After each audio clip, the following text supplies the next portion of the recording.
Rajasudha channel కి స్వాగతం।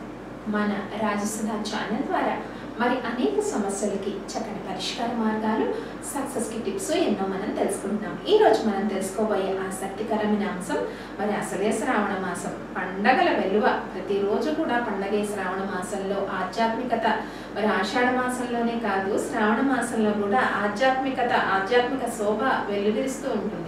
మరి ప్రత్యేకించి శ్రావణ మాసంలో స్త్రీలందరికీ ఇష్టమైన పూజలు ఎన్నో ఉంటాయి। మంగళగౌరి పూజలు, వరలక్ష్మి పూజలు, కృష్ణాష్టమి, ఈ రకంగా శ్రావణ మాసంలో మరి సాయంత్రం అమ్మవారి స్తోత్ర పఠనాలు, లక్ష్మీ స్తోత్ర పఠనము ఇవన్నీ కూడా చేస్తూ ఉంటారు ఆడవారు। లలితా సహస్రనామాలతో పాటు లక్ష్మీ స్తోత్ర పఠనం చేస్తూ ఉంటారు। ఇలా ఎంతో సందడిగా ఉంటుంది శ్రావణ మాసంలో। ఒక పక్కన వర్షాలు పడుతుంటే ఒక పక్కన పండుగలు వెల్లువ, అంటే అమ్మవారి యొక్క పండగలు, వరలక్ష్మి వ్రతం రోజు మరి సామాజిక దృక్పథం ఎంతో ఉంది। అందరినీ పిలిచి చక్కగా వాయనం ఇస్తాం। ఈ పండగలో వరలక్ష్మి వ్రతంలో ముఖ్యంగా సామాజిక దృక్పథం ఎక్కువ కాబట్టి ప్రధానంగా ఈ శ్రావణ మాసంలో చేసుకునే మంగళగౌరి పూజల్లో మంగళగౌరి వ్రత కథ చాలా ప్రధానమైందండి।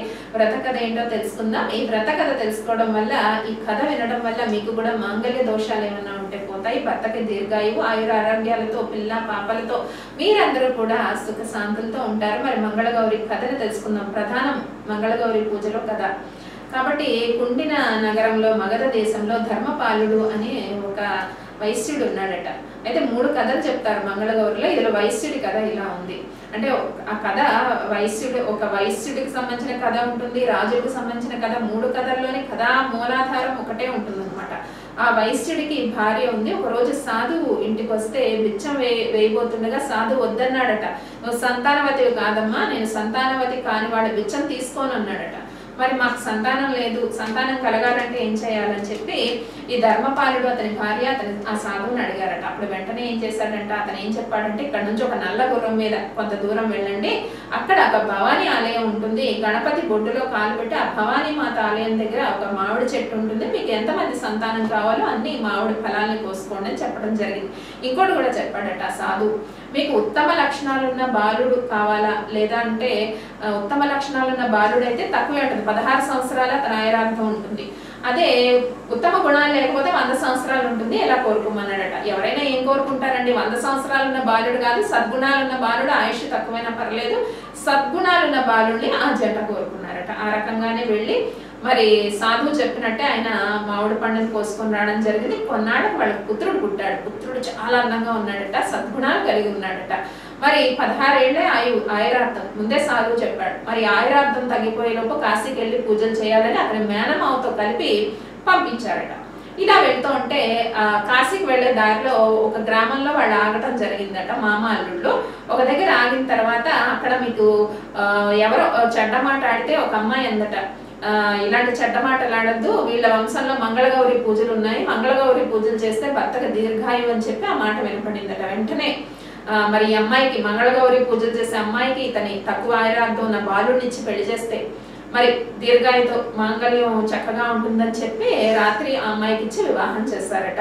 వివాహం అయిన తర్వాత ఆ రోజు బ్రహ్మచర్యం పాటించాలి। అమ్మాయి పడుకున్నప్పుడు కలలోకి మంగళగౌరి కలలోకి వచ్చి మరి చాలా వరకు నిన్ను ఒక పాము వచ్చి కాటేస్తుంది అని చెప్పడం జరిగిందట। వెంటనే అమ్మాయి నిద్ర లేచేసరికి మరి అబ్బాయి కూడా ఏం భయపడ్డాడో ఏమో తెలీదు, అందరూ కలిసి కాశీకి వెళ్ళిపోయారట, మామ అల్లుళ్ళు ఇద్దరు కాశీకి వెళ్ళిపోయారట। అమ్మాయి లేగానే భర్త లేడు, కానీ శివుడు ఆమె భర్త రూపంలో వచ్చాడట। భర్త రూపంలో వస్తే అమ్మాయి పోల్చిందట, ఇతను నా భర్త కాదు, నేను పెళ్లి చేసుకుంది వేరే అతను ఎక్కడికి వెళ్ళాడో తెలియదు అని చెప్పి అని అలా అన్నదట। వెంటనే ఏం చేసిందట, ఒక వాయనం తల్లికి ఇద్దామని చెప్పి ఒక వాయనాన్ని, అంటే ఒక పాము వచ్చిందట, ఆ పాముని కుండలో చుట్టిపెట్టి అది వాయనం తల్లికి ఇచ్చిందట, మంగళగౌరి వాయనం కింద। అది తీసి చూస్తే ఆ పాము ముత్యాలహారం అయిపోయిందట।